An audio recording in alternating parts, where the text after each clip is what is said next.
Hello students, hi students, आप कैसे हैं? उम्मीद करता हूँ आप अच्छी तरह से होंगे। आज की क्लास में मैं आपके लिए बहुत ही इम्पोर्टेंट टॉपिक लेकर के आया हूँ। आज की क्लास में मैं आपके लिए संविधान सभा को लेकर के आया हूँ। जी, बहुत ही इम्पोर्टेंट टॉपिक है। और इसके अगले क्लास में, अगले वीडियो में मैं संविधान के बारे में वीडियो बनाऊंगा। तो संविधान सभा के बारे में जानना है कि संविधान सभा का आखिर क्या महत्व है, क्या भूमिका है हमारे देश में, और संविधान लागू करते समय इसकी क्या भूमिका रही, इसके बारे में विशेष रूप से जानेंगे। तो मैं आपको ये बताते चलूं कि संविधान सभा या संविधान चैप्टर एक बहुत ही जटिल चैप्टर है। ये आसान चैप्टर नहीं है, बहुत ही जटिल चैप्टर है। इसको स्टूडेंट्स बहुत सारे अपने आप पढ़ते हैं तो समझ में बहुत आता है या नहीं भी आता है, और पढ़ने के बाद भी ये भूल जाते हैं टॉपिक्स।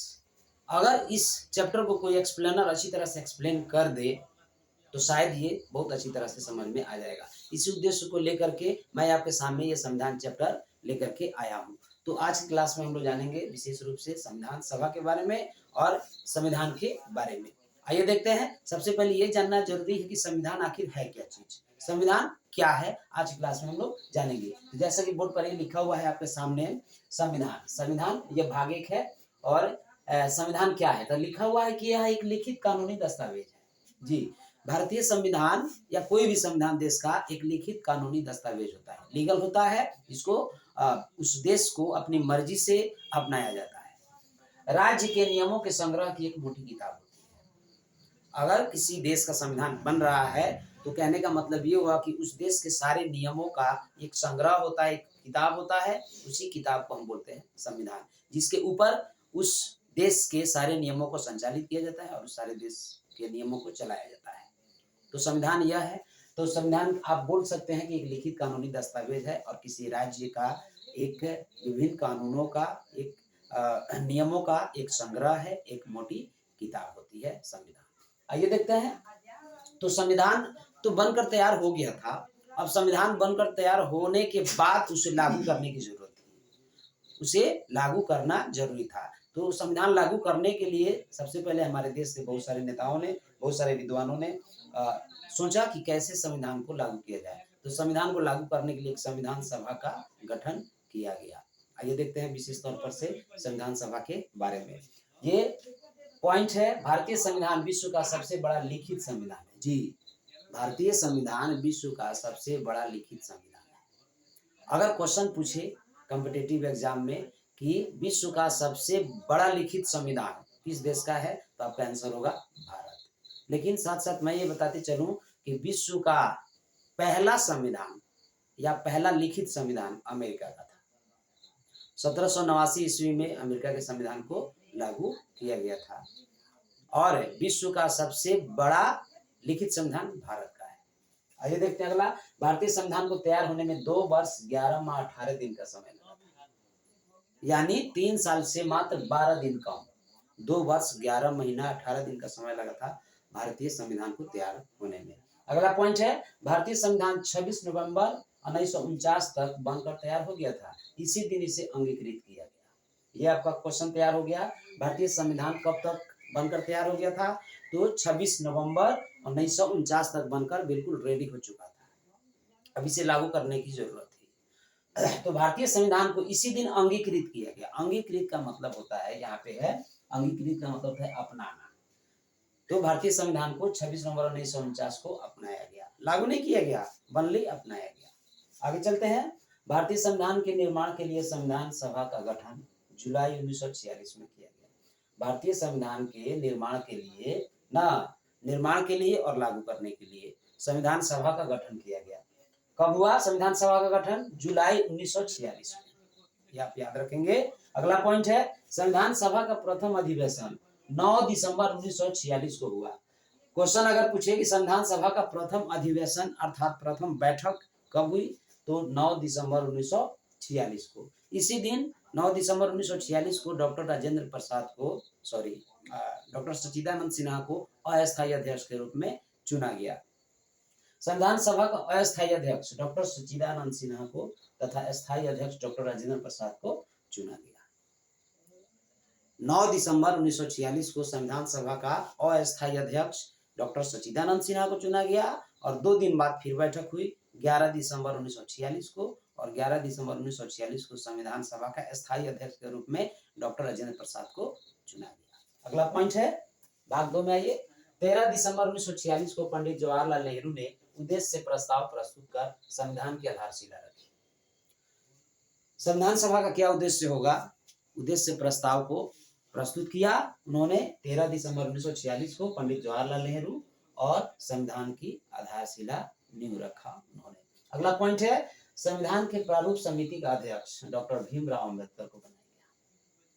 यूं तो बहुत सारी समितियां थी, मुख्य रूप से प्रारूप समिति थी। प्रारूप समिति का मतलब है संविधान की बनावट या ढांचा। तो प्रारूप समिति का अध्यक्ष जो है डॉक्टर भीमराव अंबेडकर को चुना गया। ये भी क्वेश्चन यहाँ पे बनता है कि डॉक्टर भीमराव अंबेडकर को किस समिति का अध्यक्ष के रूप में चुना गया, या डॉक्टर भीमराव अंबेडकर संविधान सभा के किस समिति का अध्यक्ष थे? प्रारूप समिति के अध्यक्ष थे। और ये भी आपको बताना चाहता हूं कि संविधान का जनक इन्हीं को कहा जाता है, डॉक्टर भीमराव अंबेडकर को। संविधान का जनक कहिए, संविधान का पिता कहिए, या संविधान का जन्मदाता कहिए, डॉक्टर भीमराव अंबेडकर को माना जाता है भारतीय संविधान का जनक।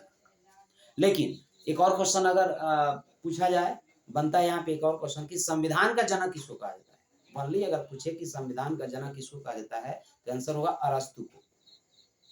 और भारतीय संविधान का जनक किसको कहा जाता है? तो डॉक्टर भीमराव अंबेडकर को। अगला पॉइंट है BN राव को संविधान सभा का संवैधानिक सलाहकार नियुक्त किया गया। ये भी क्वेश्चन यहाँ पे बनता है कि संवैधानिक सलाहकार किसको नियुक्त किया गया? संवैधानिक सलाहकार, कॉन्स्टिट्यूशनल एडवाइजर के रूप में BN राव को चुना गया। अगला पॉइंट है संविधान सभा की अंतिम बैठक। संविधान सभा की अंतिम बैठक 24 जनवरी 1950 को। संविधान सभा की अंतिम बैठक, मैं आपको बताते चलूं कि क्वेश्चन पूछता है कि संविधान सभा की प्रथम अधिवेशन या प्रथम बैठक कब हुई? तो प्रथम बैठक जैसा कि आपको बताया गया था यहाँ पे 9 दिसंबर 1946 को। दूसरी बैठक 11 दिसंबर 1946 को, और फिर अंतिम बैठक 24 जनवरी 1950 को हुई। संविधान सभा की अंतिम बैठक 24 जनवरी 1950 को हुई। आइए देखते हैं इस बैठक में क्या हुआ, आगे देखते हैं। इसी दिन डॉक्टर राजेंद्र प्रसाद को भारत का राष्ट्रपति चुना गया। हाँ, डॉक्टर राजेंद्र प्रसाद को राष्ट्रपति इसी दिन को चुना गया था। किस दिन? 24 जनवरी 1950 को भारत के राष्ट्रपति के रूप में उनको चुना गया। अगला पॉइंट, भारत का प्रथम राष्ट्रपति नियुक्त किया गया उनको। अगला पॉइंट है संविधान सभा ने राष्ट्रध्वज अर्थात तिरंगा झंडा को 22 जुलाई 1947 को अपनाया। ये भी क्वेश्चन यहाँ पे बन रहा है कि भारतीय संविधान के द्वारा हमारे राष्ट्रध्वज को कब अपनाया गया या तिरंगे झंडे को कब अपनाया गया? तो आपका आंसर होगा 22 जुलाई 1947 को। आजादी से पहले इसको अपना लिया गया, अब आजादी मिलने ही वाली थी। आगे चलते हैं। संविधान सभा ने 24 जनवरी 1950 को भारत के राष्ट्रगान के रूप में जन गण मन अधिनायक जय हे तथा राष्ट्रगीत के रूप में वंदे मातरम को अपनाया।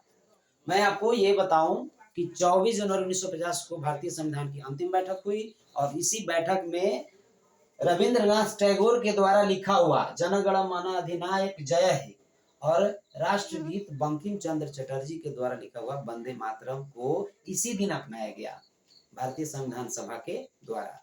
अगला पॉइंट है 26 जनवरी 1950 को संविधान लागू कर दिया गया और भारत अपना पहला गणतंत्र दिवस मनाया। तो संविधान लागू करने का इंतजार था, और वो भी लागू करने का इंतजार एक तारीख के रूप में निश्चित किया गया था, और आपको बता दूं कि वो तारीख थी 26 जनवरी। 26 जनवरी का इंतजार था और 26 जनवरी आया, और 26 जनवरी 1950 को संविधान हमारा लागू किया गया। तब से हमारा देश गणतंत्र बना और गणतंत्र दिवस इसी दिन बनाया गया। प्रथम गणतंत्र दिवस 26 जनवरी 1950 को मनाया गया। तब से लेकर आज तक हर साल 26 जनवरी को हम लोग गणतंत्र दिवस मनाते हैं। तो ये संविधान सभा के सारे इम्पोर्टेंट टॉपिक्स, इम्पोर्टेंट टिप्स आपके सामने रहे, और ये उम्मीद करता हूँ कि आपको ये वीडियो अच्छा लगा होगा। इसको लाइक कीजिएगा, शेयर कीजिएगा अपने दोस्तों के साथ, और रिस्पांस दीजिएगा। अगर अच्छा रिस्पांस मिला तो मैं इसका पार्ट 2 वीडियो बनाऊंगा संविधान के लिए। संविधान में मैं आपको बताऊंगा कि संविधान क्या है, वास्तव में संविधान में कितनी धाराएं हैं, संविधान में कितने अनुच्छेद हैं, संविधान में कितने भाग हैं और के संविधान का क्या महत्व है हमारे देश के लिए, संविधान को बनाने में कितने लोगों ने भूमिका निभाई, क्या क्या हुआ और संविधान के किस अनुच्छेद में किस तरह का प्रावधान दिया गया है, ये सारी बातों को हम लोग अगले वीडियो में जानेंगे। तब तक के लिए अपना ख्याल रखिए, अच्छी तरह से पढ़िए। Okay, bye.